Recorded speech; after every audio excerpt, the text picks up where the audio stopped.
Exam का pressure सबको होता है, लेकिन उस प्रेशर इतना भी नहीं होना चाहिए कि तुम्हारा प्रेशर रुक जाए। और वो कैसे होगा? जब तुम इस वीडियो के थर्ड पॉइंट को ध्यान से देखोगे। देखो, साइंस कहती है तुम्हारे दिमाग को नए चैलेंजेस से इंगेज रखना तुम्हारी एंजाइटी को कम करता है। अगर एक क्वेश्चन नहीं आता है तो आगे बढ़ो, वही अटके रहने का मतलब है अपने प्रीशियस टाइम को वेस्ट करना। एग्जाम के पहले ही हर सेक्शन के लिए टाइम का प्लान बनाओ। स्ट्रक्चरल थिंकिंग तुम्हारे स्ट्रेस हार्मोन्स को बहुत कम करती है और तुम्हारे फोकस को बहुत बढ़ा देती है। मल्टीपल चॉइस क्वेश्चंस में अपने एक्सटिंक्ट को फॉलो करो। एज पर साइकोलॉजिस्ट, जो तुम्हारा फर्स्ट एक्सटिंक्ट होता है कि जो तुम सोचते हो कि यही वाला आंसर सही होगा, उसे ही फॉलो करो, क्योंकि मैक्सिमम टाइम वही सही होगा। क्योंकि तुम्हारी ओवर थिंकिंग तुम्हारे गलत ऑप्शन को भी अट्रैक्टिव बना देती है।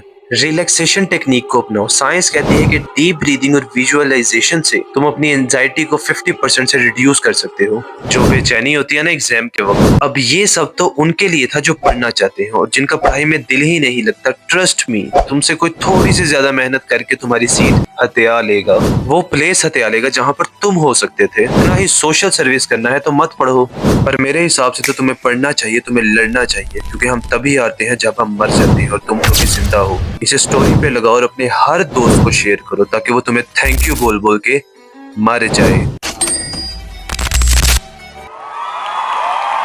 एग्जाम का प्रेशर सबको होता है, लेकिन उस प्रेशर इतना भी नहीं होना चाहिए कि तुम्हारा प्रेशर रुक जाए। और वो कैसे होगा? जब तुम इस वीडियो के थर्ड पॉइंट को ध्यान से देखोगे। देखो, साइंस कहती है तुम्हारे दिमाग को नए चैलेंजेस से इंगेज रखना तुम्हारी एंजाइटी को कम करता है। अगर एक क्वेश्चन नहीं आता है तो आगे बढ़ो, वही अटके रहने का मतलब है अपने प्रीशियस टाइम को वेस्ट करना। एग्जाम के पहले ही हर सेक्शन के लिए टाइम का प्लान बनाओ। स्ट्रक्चरल थिंकिंग तुम्हारे स्ट्रेस हार्मोन्स को बहुत कम करती है और तुम्हारे फोकस को बहुत बढ़ा देती है।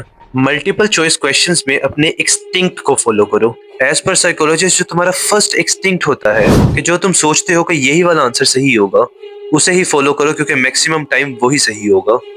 क्योंकि तुम्हारी ओवर थिंकिंग तुम्हारे गलत ऑप्शन को भी अट्रैक्टिव बना देती है।